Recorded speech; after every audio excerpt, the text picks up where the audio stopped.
આજરોજ આહવા તાલુકાના સુમકલ ગામે બારી પાસે વૃક્ષારોપણનો જે કાર્યક્રમ યોજેલો છે એની અંદર આજના આ વૃક્ષારોપણ કાર્યક્રમ જે યોજવામાં આવ્યું છે ખાસ કરીને જગતગુરુ શ્રીમદ રામાનંદાચાર્ય નરેન્દ્રાચાર્યજી મહારાજના સૂચના અને માર્ગદર્શન નીચે જ્યારે આપણે બધા જ વૃક્ષારોપણ કરવા જઈ રહ્યા છીએ ત્યારે મિત્રો વૃક્ષારોપણ થકી જે રીતે આપણા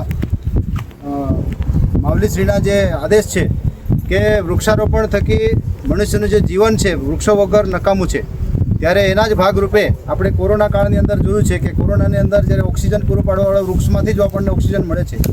એના ભાગરૂપે પણ અને સવિશેષ કે આવનાર જે ગ્લોબલ વોર્મિંગ જે રીતે પ્રદૂષણ થઈ રહ્યું છે એની સામે અગર આપણે ટકવું હોય મનુષ્ય જીવને તો આ એક વૃક્ષારોપણ એક બહુ સારો પર્યાય છે. ત્યારે આપણે જોઈએ છે તેમ કે આપણો એક આ સમાજ આ એક જાગૃતતાના ભાગરૂપે આજે જે પણ અહીંયા જે લોકોએ આજે વૃક્ષારોપણ અહીંયા કરવાના છે, હું માનું છું કે દરેક જણા આ એના જે ભાગીદાર છે એવો ખરેખર પુણ્યશાળી આત્માઓ છે અને એમના ભાગે જ આજે આ વૃક્ષારોપણ થનાર છે.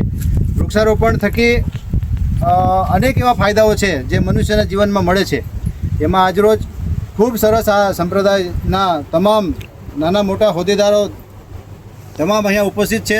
સાથે સાથે એક અહીંના સ્થાનિક પદાધિકારી તરીકે આપણા જિલ્લાના શંકરભાઈ અને અમે બાજુના જિલ્લા સીટમાંથી અહીંયા અમે એક આ વૃક્ષારોપણમાં સહભાગિતા કાર્યક્રમમાં બન્યા છે. મારે કહેવાનો ભાવાર્થ એ જ છે કે આજે આ વૃક્ષારોપણ થકી જગતગુરુ શ્રીમદ રામાનંદાચાર્યજીના જે આપણને પ્રેરણા અને વચન મળેલ છે એ પ્રમાણે ખરેખર વૃક્ષો એક મનુષ્યનું જીવન ઘડતરની અંદર ગણો કે એના જીવનકાળમાં વૃક્ષો થકી કશું જ નથી. ત્યારે આપણે બધા જ એક ખૂબ સરસ રીતે વૃક્ષારોપણનો એક ભાવ જગાવીએ અને એક પેડ માં કે નામ જેમ આપણા દેશના વડાપ્રધાન શ્રી જ્યારે અમલ કર્યું છે તેમ કે એક ધરતીમાના નામે આપણે એક વૃક્ષ રોપીએ, કાં એક આપણી પોતાના માના નામે આપણે એક વૃક્ષારોપણ રોપીએ અને આવી રીતે આપણે વૃક્ષારોપણ થકી અગર આપણે આગળ ચાલીશું તો ચોક્કસ આપણો આ દેશ અને રાષ્ટ્ર હરિયાળો બનશે અને એના થકી આપણને ખૂબ સરસ મજાનું જીવન પણ આપણને મળશે. એ જ ગુરુજીના પ્રેરણા સ્ત્રોત છે. ત્યારે ખરેખર અહીંયા આજે 2000 જેટલા વૃક્ષોનું વૃક્ષારોપણ થનાર છે.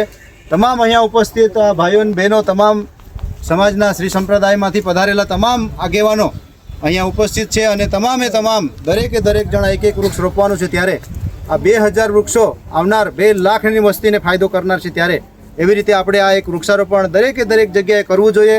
આપણે ઘરે પણ દરેક જણાએ જ્યાં પણ જગ્યા હોય ત્યાં આપણે ઘરે પણ એક વૃક્ષ આપણે દરેક જણાએ વાવવું જોઈએ.